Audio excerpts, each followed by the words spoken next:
नमस्कार दोस्तों, आप सभी का जेके आईटी मंत्रा यूट्यूब चैनल में स्वागत है। बार्क की स्किल टेस्ट होने हैं, तो स्किल टेस्ट कैसे होने वाला है, प्लांट ऑपरेटर का कैसे रहा, वो कंप्लीट आपको एक्सपीरियंस एक प्रकार से मैं आपको शेयर करना चाहता हूं। तो आप यदि चैनल पर पहली बार आए हैं तो इसे सब्सक्राइब कर लीजिए और फ्रेंड सर्किल में ज़रूर शेयर करें। मैं आपको कंप्लीट बताऊँगा कि किस प्रकार से आपका स्किल टेस्ट होने वाला है, शुरुआत कैसे होगी, क्या क्या स्टेज होंगी, कंप्लीट मैं आपको बताऊँगा। और आपने सुना भी होगा डॉक्यूमेंट वेरिफिकेशन में भी साथ में है, तो हाँ वो भी मैं आपको बताऊंगा। बस आपको एक काम करना है, इस वीडियो पर लाइक वाला बटन दबाकर कमेंट भी करने हैं। जो भी आप चाहें, क्वेश्चन पूछना चाहें वो कमेंट कर सकते हैं, कमेंट बॉक्स आपके लिए खुले हैं और रिप्लाई मैं आप सभी को देता हूं। और वीडियो को शेयर करना है, ये सारे काम जितने भी आप करना चाहें कर सकते हैं। चलिए शुरुआत करते हैं। ये मैंने बार्क की फ़ोटो लगाई है, तो आप इसे देख सकते हैं मोटिवेशन के तौर पर। चलिए आगे बढ़ते हैं। देखिए क्या सिस्टम है इसमें ना, आपकी डॉक्यूमेंट वेरिफिकेशन और स्किल टेस्ट दोनों एक साथ होंगे। दोनों एक साथ कैसे होंगी तो मैं आपको बता दूं, ये आपके दोनों एक बार में ही करवाना चाहता है ताकि आपको बार बार वहाँ जाना ना पड़े और दोनों एक साथ आप कर सकते हैं। क्योंकि 1200 बच्चे इलेक्ट्रिशियन की यदि हम बात करें तो 1200 बच्चों की लिस्ट आई है, लेकिन सीटें तो केवल 418 सीट है ना। तो अब देखिए 1200 बच्चों को वो बार बार नहीं बुलाना चाहते, एक बार में ही काम निकाल लेंगे। कैसे निकालेंगे, पहले आपको डॉक्यूमेंट लेके जाना है। डॉक्यूमेंट वेरिफिकेशन साथ में होगा। आपको डॉक्यूमेंट वेरिफिकेशन के लिए पहले डॉक्यूमेंट वेरिफिकेशन होगा, उसके बाद स्किल टेस्ट होगा। तो डॉक्यूमेंट वेरिफिकेशन में आपको डॉक्यूमेंट लेके जाने हैं, वो भी आप लिख लीजिए। पहले तो आपको क्या लेके जाना है, एप्लीकेशन फॉर्म जो आपने अप्लाई किया था वो आपको एप्लीकेशन फॉर्म लेके जाना है। फिर आपको क्या लेके जाना है, दूसरे नंबर पर आप लेके जाएंगे जो आपका एडमिट कार्ड आया था ना, उसका प्रिंट लेके जाना है। एडमिट कार्ड लेके जाना है। फिर आपको एक आइडेंटिटी कार्ड, यानी कि जो आपका पहचान करने का तरीका है, आपको किस कार्ड से पहचान कर सकते हैं, उसमें आप आधार कार्ड लेके जा सकते हैं। दूसरा आप ड्राइविंग लाइसेंस लेके जा सकते हैं। फिर आप पैन कार्ड लेके जा सकते हैं, पैन कार्ड। और भी आपके जितने भी कार्ड होते हैं, वोटर आईडी कार्ड, जो भी आपकी जिनसे पहचान हो, आपका नाम हो, डेट ऑफ बर्थ हो, आपका फादर नेम हो, वो आपको लेके जाना है। चौथे पर आपको फ़ोटो लेके जानी है। 4 या 5 फ़ोटो लेके जा सकते हैं। मैं कहूँगा मैक्सिमम 5 फ़ोटो लेके जाएं, क्योंकि एक दो एक्स्ट्रा होगी तो चलेगी, क्योंकि इतनी दूर जाना है। राजस्थान वालों के लिए स्पेशली कहूँ तो मुंबई तक दूर जाना है आपको, तो वहाँ आपका स्किल टेस्ट होगा। लिस्ट भी अभी आने वाली है, कुछ दिनों में लिस्ट आ जाएगी आपकी। और लिस्ट आने के 15 से 20 दिन के बाद या 12 से 15 दिन के बाद आपका स्किल टेस्ट होगा।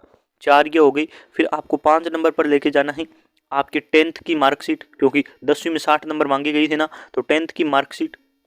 उसके बाद छठा नंबर पर आईटीआई का मार्कशीट सर्टिफिकेट, मार्कशीट या सर्टिफिकेट आप दोनों लेकर जा सकते हैं। मैं कहूँगा दोनों है तो दोनों लेकर जाइए, वरना जो भी आपके पास एक है वो लेकर जाइए, क्योंकि मार्कशीट ज़्यादा जरूरी है, क्योंकि उन्होंने आईटीआई में भी कुछ रखा था ना।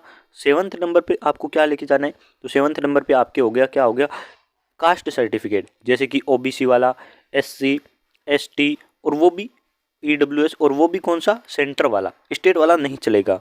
हालांकि यदि आपके पास स्टेट वाला है तो आप लेकर जा सकते हैं, स्टेट वाले से अप्लाई किया है तो लेकर जा सकते हैं। और वो आपको डॉक्यूमेंट वेरिफिकेशन में बाहर नहीं करेंगे, वो आपको कहेंगे कि ये आपकी कमी है। और जब फाइनल ज्वाइनिंग आई, यदि आपके फाइनल ज्वाइनिंग में आपका नाम हो तो आप डॉक्यूमेंट तब तक सुधार लीजिए, उस टाइम हम आपकी सही कर देंगे। यानी कि जो अभी स्टेट वाला है उसे आप सेंटर का बनवा लीजिए, फाइनल ज्वाइनिंग में हम इसे भी वैलिड मान लेंगे, तो आपको घबराने की ज़रूरत नहीं है, वो भी आपका सपोर्ट करेंगे। और आगे 8वें नंबर पर डॉक्यूमेंट, जो भी आपको इंपॉर्टेंट डॉक्यूमेंट लगे वो लेकर जाना है। मेन यही है ना, तो एक दो कोई ऊपर नीचे हो तो आप ज़रूर देख लीजिए। फिर आपका क्या होगा, डॉक्यूमेंट वेरिफिकेशन हो गया। यदि डॉक्यूमेंट में कोई कमी है तो आपको कुछ नहीं कहा जाएगा, फाइनल आपको स्किल टेस्ट के लिए भेज दिया जाएगा, एक लैब में रखेंगे और वहाँ आपका स्किल टेस्ट लिया जाएगा। स्किल टेस्ट में क्या है, आपकी लैब में होगा और नॉर्मल आपसे क्वेश्चन पूछे जाएंगे। यदि आपको वो क्वेश्चन नहीं आते हैं तो आपको घबराने की कोई ज़रूरत नहीं है, वो आपकी हेल्प भी करेंगे। स्किल टेस्ट में यदि आपसे कोई क्वेश्चन नहीं आ रहा है तो वो आपको थोड़ा बहुत बता भी सकते हैं, थोड़ी आप हेल्प करेंगे। 2 घंटे का आपको टाइम मिलेगा, तो 2 घंटे में आप कर सकते हैं। और यदि स्किल टेस्ट में कोई भी कमी होती है तो भी आपको ज़्यादा टेंशन लेने की ज़रूरत नहीं है, क्योंकि वो आपकी पूरी तरह से हेल्प करेंगे। और लैब में वो होंगे, वो स्कूल के टीचर होंगे और जो उन्होंने पढ़ाया है इस प्रकार से होंगे, तो वो ये नहीं चाहेंगे कि आपकी भी जॉब जाए।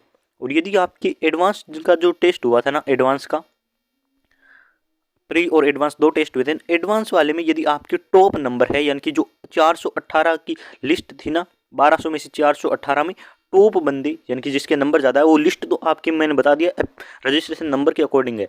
लेकिन यदि उस लिस्ट में आप टॉप नंबरों में आते हैं, यानी कि आपकी एडवांस में ज़्यादा मार्क्स है तब आपका सिलेक्शन हो जाएगा। चाहे आपका स्किल टेस्ट अच्छा गया हो, चाहे बुरा, या चाहे आपने सारे क्वेश्चन एकदम राइट किए हो या फिर आपने 1-2 क्वेश्चन गलत किया हो, कोई फ़र्क नहीं पड़ने वाला। स्किल टेस्ट में कोई भी किसी भी प्रकार का आपका इंटरव्यू वाइवा नहीं होना है, बस आपसे डायरेक्ट वही आपसे करवाएंगे, प्रैक्टिकल करवा लेंगे। तो समझ गई। फिर आपका क्या होगा, ये आपकी स्किल टेस्ट हो गया। स्किल टेस्ट में नॉर्मल क्वेश्चन पूछ लेंगे, जीने की वायरिंग का, ट्यूबलाइट का सर्किट बनाओ, या बैटरी चार्जर, एक जो ब्रिज रेक्टिफायर होता है उसे बैटरी को चार्ज करके दिखाओ। नॉर्मल होते हैं, ये सब कुछ कर लेते हैं। 3 फेज आपके हाफ वेव फुल वेव से बैटरी चार्ज करना आपसे पूछ लेंगे। फिर आपकी इंडक्शन मोटर आती है, केज टाइप की, इलेक्ट्रिशियन वालों की बात कर रहा हूँ मैं, केज टाइप की इंडक्शन मोटर आती है, उसके कनेक्शन कर दो, या फिर उसके ना जो टर्मिनल है उस यानी कि जो उसके बॉडी पार्ट्स है उसकी पहचान कर लो, ये वो आपसे पूछ लिया जाएगा। तो ये इस प्रकार से आपको पूछेंगे कि ये आप प्रैक्टिकल करके बताओ। ये क्वेश्चन आपसे आएंगे, ये आपको करने हैं। मैंने स्पीड में बता दिया, जो इंपॉर्टेंट क्वेश्चन है वो आप इनकी प्रैक्टिस कर सकते हैं। 1-2 आपसे चाहे तो वो टूल्स भी पूछ सकते हैं, यानी कि कोई स्मार्ट टीचर होगा वो आपको कहेगा कि यार कॉम्बिनेशन प्लेयर उठा के देना कौन सा है, या फिर आपको ये कह सकता है कि ये इस टूल का नाम क्या है। तो नॉर्मली आपसे पूछे जाएंगे। यदि आप गलत उत्तर देते हैं तो भी कोई फ़र्क नहीं पड़ता, सही देते हैं तो भी कोई फ़र्क नहीं पड़ता। बस आपको स्किल टेस्ट में एक बार कुछ ना कुछ करना है। स्किल टेस्ट में अच्छे से आपको प्रैक्टिकल करने हैं और अपना आपको बेटर देना है। ये नहीं कि हाँ कुछ नहीं होगा तो मैं सारे छोड़ के आऊँगा, ऐसे भी नहीं चलेगा, क्योंकि 1200 बच्चे बाहर भी तो 800 बच्चे बाहर भी तो होने ना इलेक्ट्रिशियन में, तो आपको वो करना है। फिर आपकी क्या होगा, ये हो गया डॉक्यूमेंट वेरिफिकेशन। अब डॉक्यूमेंट वेरिफिकेशन में आपको क्या कहेंगे कि ये आपके डॉक्यूमेंट में कमी है, जैसे कि ओबीसी के सर्टिफिकेट में कमी है, एससी के सर्टिफिकेट में कमी है, ये आपके डॉक्यूमेंट इनकम्प्लीट है, ये आप लेकर नहीं आए हो, तो ये आपको वो बता देंगे। आपको अच्छे से सुन लेना है और अब आपको क्या है, घर भेज देंगे कि घर जाओ आपका हो गया। फिर आपको घर पे आके उन डॉक्यूमेंट को सुधार देना है। और जब आपका स्किल टेस्ट होगा उससे मान लीजिए 1 महीने बाद, मैं 1 महीने के बीच का टाइम दे रहा हूँ, यानी कि जब स्किल टेस्ट हो रहा है उसके 1 महीने के अंदर अंदर, 1 मंथ के अंदर अंदर आपकी फाइनल लिस्ट आ जाएगी। और ये फाइनल लिस्ट किसकी होगी, ये CBT 2 जो एडवांस टेस्ट था ना, उस पर हाईएस्ट टॉप जो सेलेक्टेड बच्चे थे उनके नाम इसमें होंगे। अब उन बच्चों को यानी कि 418 बच्चों को जाना है और फिर से उनका डॉक्यूमेंट वेरिफिकेशन अलग से लिया जाएगा। तो इसमें आपके 700 या 800 बच्चे, 729 है क्या, कितने हैं, तो आप कहेंगे कि 418 बच्चे थे सेलेक्ट हो जाएंगे और लगभग 800 बच्चे बाहर हो जाएंगे इसमें से, तो आपको सेलेक्ट कर दिया जाएगा, यानी कि इसमें सेलेक्ट हो जाएंगे आप। फिर इनका आपका डॉक्यूमेंट वेरिफिकेशन फिर से होगा, यदि आपकी कोई कमी है तो वो यहाँ आपकी सुधारी होगी तो आपका सिलेक्शन हो जाएगा। ऐसे ही चैनल के लिए वीडियो को सब्सक्राइब कर दीजिए। बहुत बहुत धन्यवाद आप सभी का। लाइक शेयर की उम्मीद आपसे करता रहूँगा।